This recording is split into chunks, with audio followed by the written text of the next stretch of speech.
society becoming Christian again will not fix our problems in Parliament. They won't fix our unequal economy. They won't bring back, stable jobs and the ability for people to buy a home. But it gives us the faith that they will. And maybe it's not that we're made in the image of God, but maybe that God's made in the image of us. And Christopher Hitchens says religious faith is precisely because we are still evolving creatures, ineradicable. It will never die out, or at least not until we get over our fear of death and of the dark and of the unknown and of each other. Christopher Hitchens had such a powerful way with words, and I wish I could write like him. I mean, he did have a view that religion is essentially a response to fears and human finitude and fragility. And to some degree, I think there is an element of truth in that, although I think that he was not fair enough to religion about the good things it can bring. I don't think that religion is the source of all human problems. I definitely don't think that. In fact, I've just said I think politics is the source of our problems right now. It's not actually fundamentally religion, although religious inflected politics is becoming a bigger problem. But there is something in what you said, actually, which I think is more correct than what Christopher Hitchens said, in that what people might get out of a worldview like Christianity is the idea that the trajectory ultimately is towards salvation, that the trajectory of humankind is upwards to something good. Humanism can't offer that, and it's often mischaracterized. People sometimes say that humanists believe that human beings are fundamentally good and progress will happen indefinitely and things like that. Completely the other way around. Humanists believe that human beings are fundamentally animals, that we have the capability to do good and the capability to do great evil, that what society will look like is in our hands, that the universe has no moral arc built into it, but that we bend it in the direction that we want it to go. And that can be towards justice, but it can also be towards injustice. So no humanist should be surprised, really, that the world is trending towards a more unjust, fractured one. We regret it because it's not the world that I imagined growing up. I didn't think that we'd see a resurgent Russia and war in Europe again, and what I think of as a sort of new fascism taking over the United States and gaining ground in the United Kingdom. I didn't think that that's what my future would hold when I was young. But living through it, I don't think, I was kind of betrayed by the cosmos, right? It's perfectly conceivable. It happened before, it could happen again. And our task is to, as far as we can, put the brakes on that and turn things in another direction. But I can't promise we will win. And that may be something people might get out of Christianity. If they need a guarantee that good will triumph over evil, then you better become religious, because that's something I can't offer you. Let's take the presupposition that religion isn't true for a second.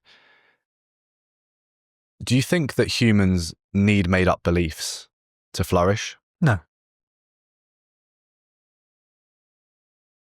I don't think we need. I mean, it depends what you mean precisely by made-up beliefs. I gave a really quick and instinctive answer, and then my philosopher brain kicked in and be like, nothing's that simple, James. It's probably more complicated than that. In a sense, and I'm going to reveal my kind of pragmatist and constructivist philosophical leanings here, every belief is made up. Right? All our scientific theories were made up by people to explain experiences that we had. We don't discover the theory of gravity. We create it. Right? Newton invented those equations that help describe the relationships that he was observing.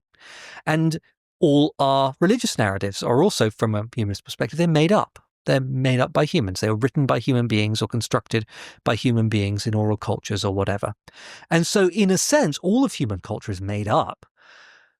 But what I think you meant was, do we need to believe things that we know are not true or that have bad foundations epistemically in order to lead a flourishing life? And I think the answer to that question is no.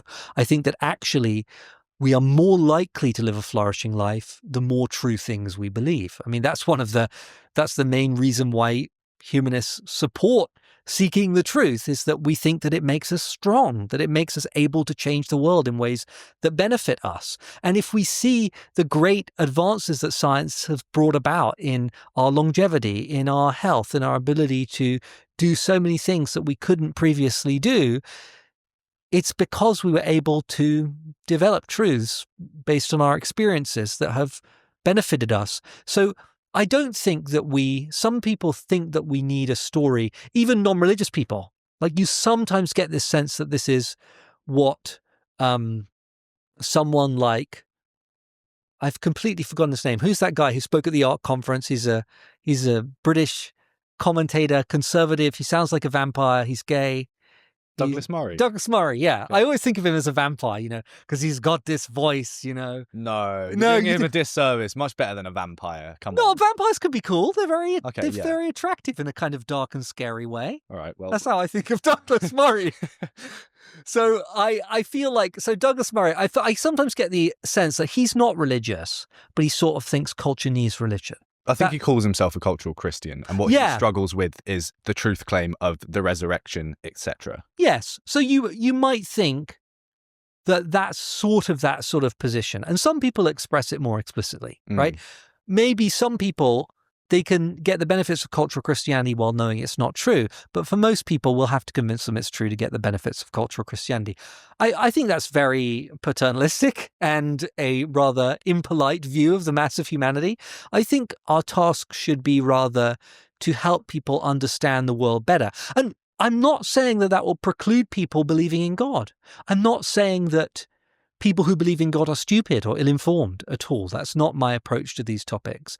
I think that the reasons and evidence do not support belief in God, but many intelligent and very thoughtful people clearly do. So I wouldn't go around saying that's an illusion or a delusion or anything like that. That's not how I would talk about it.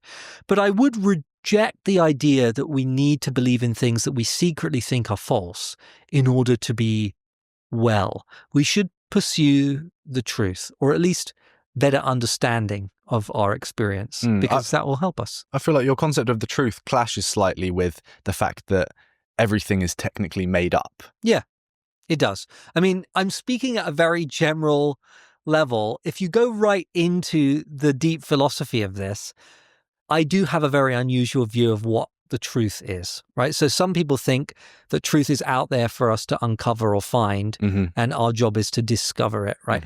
I don't think that. I think more that what we label true are statements, ideas, ways of living that are valuable to us, right? Those sounds are the things. Very Christian. No, it's very pragmatist. Like, that's the fundamental philosophical tradition that I work within. So if you think of, for instance, let's take the idea, the model of the atom that everybody's seen with the central core and the electrons whizzing around it. Would we call that true?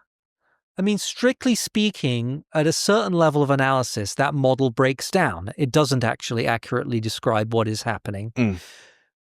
But it's very useful. It's perfectly satisfactory for most purposes. And that, I think, is what we call true. True is more of a scalar property than a binary one. It's things are true enough for a particular purpose we have. And that's the case with all our scientific understanding. We don't have a completely logically watertight description of any scientific phenomenon that doesn't break down at some level of analysis. So on a very strict accounting of truth, we should say that all our scientific theories are, strictly speaking, false. Because on some level, they break down. They stop giving us the correct predictions. But we don't really talk like that. We tend to think that, no, it does the job. It's the best that we can do. And that's what our theories are for. That's what scientific inquiry is. We're not uncovering the secrets of nature. We might poetically express things that way, but that's not what we're doing. We're constructing models that relate different parts of experience to each other for our human purposes. It's all centered on the human and what we want to do with it. And for all we know, if we were a different type of being with different sensory apparatus living at a different scale, like if we were much, much bigger or much, much smaller, we would have a different science. It would be very different, maybe even unrecognizable to us. So I think that it is constructed, and that does put me in a very different position to most religious epistemologists who take but most epistemologists, I mean, mine is quite a radical view. I do accept that. It's not very popular. Most philosophers don't like my perspective on that, but I like it and I'm sticking to it. Well, that's all that matters if everything's made up anyway. Exactly, that we find satisfaction. If it's scalable to a satisfactory level. Yeah, I think it's pretty scalable. I mean, it's complicated and it's difficult to explain to people. And it's part of my philosophical perspective that I find hardest to convey to others. But I think, if you think of truth as a label we put on useful ideas, that is, I think, the best I can do as a simple way of saying it. I recently attended the ARC conference. I was there all 3 days. And what fascinated me, don't apologize, it was great fun. On the first morning, the second session, someone threw out at the panel a big question to the audience. They asked, how many of you here believe that the earth was created in God's image by God? And roughly the universe. Yeah. I think he said earth because he was making a point related to the planet, but universe, earth, whatever, created by God. 3/4 of the room raised their hands. No less. This is a conference with some of the most critically acclaimed, smartest, blockbuster intellectuals in the world. Now, you may want to disagree with that, but the stats speak for themselves. These are the most popular intellectuals in the world, and they've written books, they've done endless debates on the meaning of life, Christianity, whether it's true or not, and they're all in a room together, the majority of them. Many of them recent converts to Christianity, people like Ayaan Hirsi Ali and Douglas Murray, who's sort of getting there, but he's more of a cultural Christian. And I was saying to you before we started this that I attended the ARC before this one, and I was left with this sense of wanting to take on an adventure, this duty to live a moral and fulfilled life. This time, I was left with the exact same message from the speakers, but I came to a different conclusion. And that was just this sense of fear that either more than 3/4 of those 4,000 people are correct, or they're all wrong. And that's something incredibly scary to grapple with. And what it leads me to think about, even more importantly, is if they are wrong and they have this positive vision for the future, does it matter? Is that necessary? And you've already said no. But I don't know. And using a similar framework to you of us being evolved from animals, I can completely see why a horse thinking that there's some sort of monster in the bushes is good for it because it's going to run away and avoid danger. Just like us thinking that there's some sort of threat of hell awaiting us is maybe healthy for us to avoid hedonistic desires and prioritize instant gratification, which is the number one indicator of success in life. I just think this atheist worldview that I don't quite possess but am flirting with does lead to very sad outcomes. And I can see both sides. I can see that it leads to an appreciation of the universe and how magical it is that we've evolved from animals and we've built up all of these things, art, this concept of beauty, music. But at the same time, the fact that we have to potentially buy into these beliefs that are useful, but not necessarily true to flourish, it terrifies me.